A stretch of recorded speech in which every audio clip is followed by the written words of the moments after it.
Hello good morning dear friends. Welcome all of you. आप सभी का इस 9th क्लास के फिज़िक्स के वीडियो में स्वागत है। बच्चों, पहले हमने पढ़ा, लास्ट चैप्टर में हमने पढ़ा कि मोशन क्या होता है, यूनिफॉर्म मोशन क्या होता है, नॉन यूनिफॉर्म मोशन क्या होता है, किस तरह से उनमें वेरिएशन रहती है, वेलोसिटी, एक्सेलरेशंस, फिर हमने कुछ इक्वेशंस निकाली थी। वो हमारा लास्ट चैप्टर था, मोशन के बारे में पढ़ा था। आज हम एक नए चैप्टर की शुरुआत करने जा रहे हैं और उस चैप्टर का नाम है force and laws of motion. सबसे पहले हमने मोशंस जो पढ़ा था कि मोशन ऐसा होता है, सराउंडिंग चेंज होती है, पोजीशन चेंज होती है, इस तरह से वेलोसिटी थी, एक्सेलरेशन है। अब बात ये आती थी कि ये मोशन जो था, मोशन में कैसी आई, कोई ऑब्जेक्ट मोशन में कैसी आई, means what is the cause of motion. Clear? तो इस चैप्टर में हम यही पढ़ेंगे कि कोई ऑब्जेक्ट मोशन में आती है तो कैसे आती है। तो जो कॉज था इसका, वो शुरू में बहुत सारे जितने भी साइंटिस्ट थे उन सबको उन्होंने बहुत कंफ्यूज किया। उसके बाद वर्कआउट होता गया, बहुत सारे ने इन चीज़ों के ऊपर कोशिश की और सबसे पहले गैलीलियो गैलीली ने थोड़ा सा इसके ऊपर सफलता प्राप्त की कि ये मोशन क्यों होता है, कैसे होता है। तो उसके बाद न्यूटन्स ने उसको और स्टडी किया और फिर जाके, मतलब आप ये कह सकते हैं गैलीलियो और न्यूटन्स की स्टडी करने से पहले तक ये बड़ी दुविधा थी ये जानने की कि कोई ऑब्जेक्ट मोशन में कैसे आती है।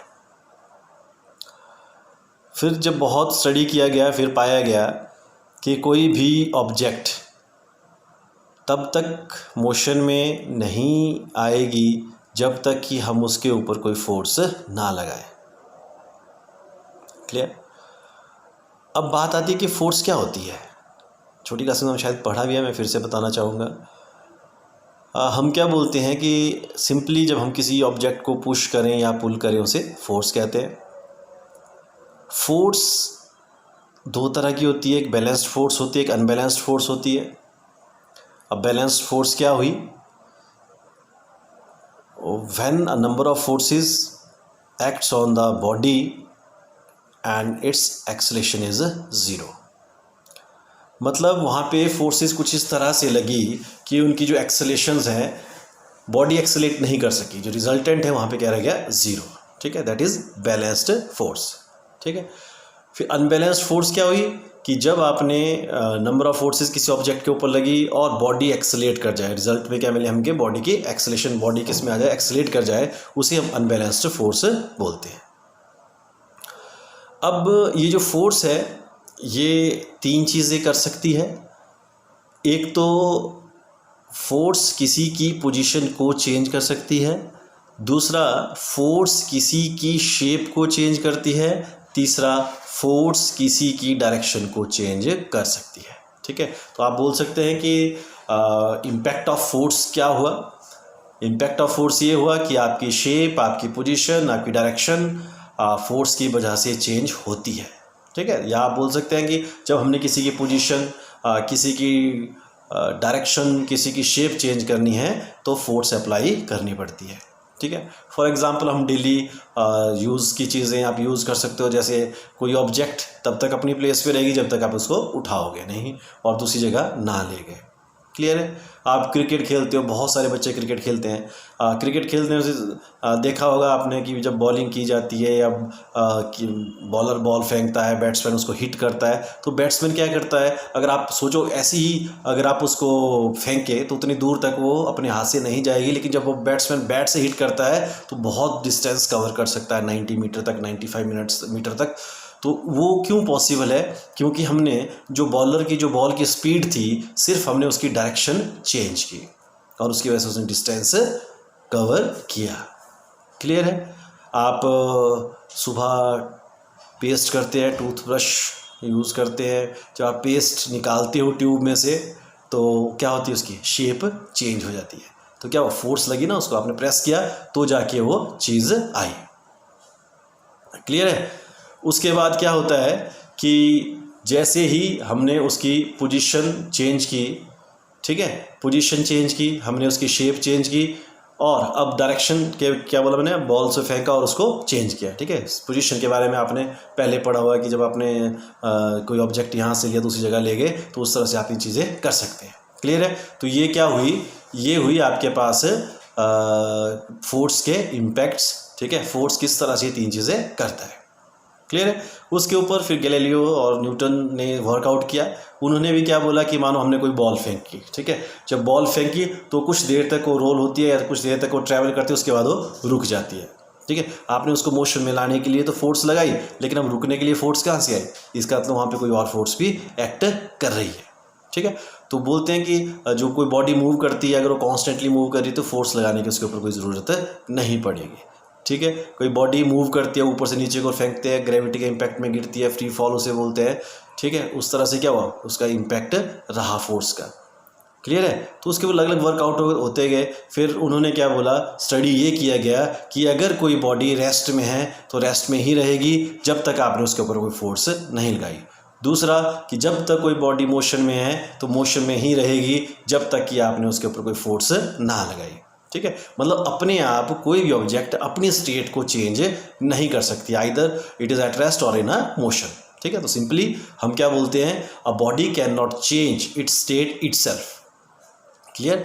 A body is it at rest, it will remain in rest, and body is in motion, it will remain in motion, ठीक है।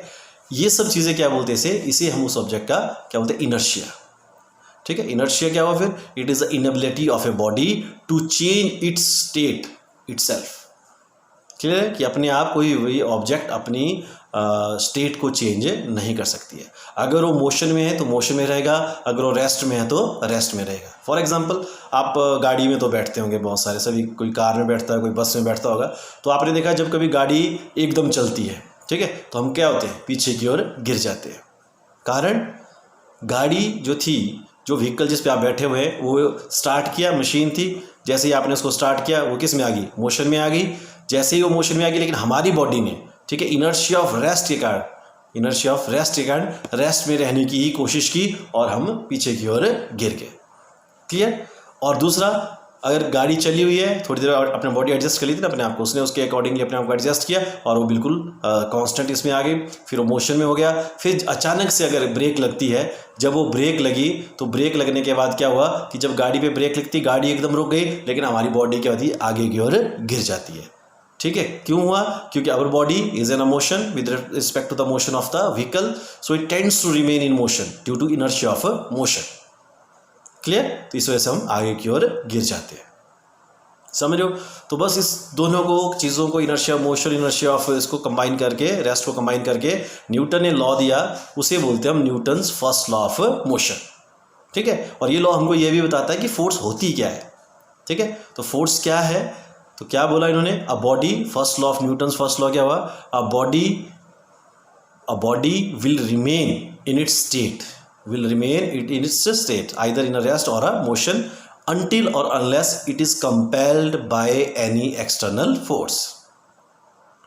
क्या हो गया, फिर से बोलता हूं मैं, न्यूटन्स फर्स्ट लॉ क्या हो गया, इसे फर्स्ट लॉ ऑफ मोशन भी बोलते हैं, न्यूटन्स फर्स्ट लॉ भी बोलते हैं, लॉ ऑफ इनर्शिया भी बोल सकते हैं। तो ये क्या होता है, a body can not change its state until or unless it is compelled by any external force। Mean ये रेस्ट में है तो रेस्ट में रहेगी, मोशन में है तो मोशन में ही रहेगी, जब तक कि बाहर से इसके ऊपर कोई फोर्स ना लगे। क्लियर। ये था न्यूटन्स फर्स्ट लॉ, ठीक है। फिर इसके बाद आता है मोमेंटम। मोमेंटम क्या होता है, किसी बॉडी में मोशन को शो करने की कितनी एबिलिटी है, वो क्या होता है उसका मोमेंटम। क्लियर। उसी के ऊपर न्यूटन सेकंड लॉ है। न्यूटन सेकंड लॉ भी क्या था, second law of motion, a body, ठीक है, जो मोशन में कितना रहा, उसके मोशन कितना शो करता है, डिपेंड्स आपने फोर्स कितनी अप्लाई की, ठीक है। तो न्यूटन सेकंड लॉ हमको ये बताता है कि फोर्स कितनी होती है, ठीक है। सो क्या होता है, according to Newton second law, rate of change of momentum is always directly proportional to the force applied on it. कितना मोमेंटम चेंज होगा ये डिपेंड करता है कि आपने उसके ऊपर फोर्स कितनी लगाई। क्या है Newton second law? Rate of change of momentum of a body is always directly proportional to the force applied on it. Clear है? तो ये था न्यूटन सेकंड लॉ। ठीक है, थर्ड लॉ दिया था for every action there is equal and opposite reactions. तो ये 3 लॉज थे, आप इन 3 लॉज को पहले पढ़े समझे। फिर नेक्स्ट वीडियो में मैं आपकी इसकी बहुत सारी एप्लीकेशंस बताऊंगा तीनों लॉज के ऊपर बेस्ड, और उसके बाद मैं आपको न्यूटन्स और गैलीलियोस के बारे में भी कुछ बताऊंगा कि उन्होंने उनका क्या किया, क्या उनके अचीवमेंट्स रही और किस तरह से वो इस इन्वेंशंस में आए, वो क्या करना चाहते थे, क्या एम था उनका। तो तब तक के लिए आप इन लॉज के बारे में पढ़ें, फोर्स के बारे में पढ़ें, और till then okay, good bye, have a great time.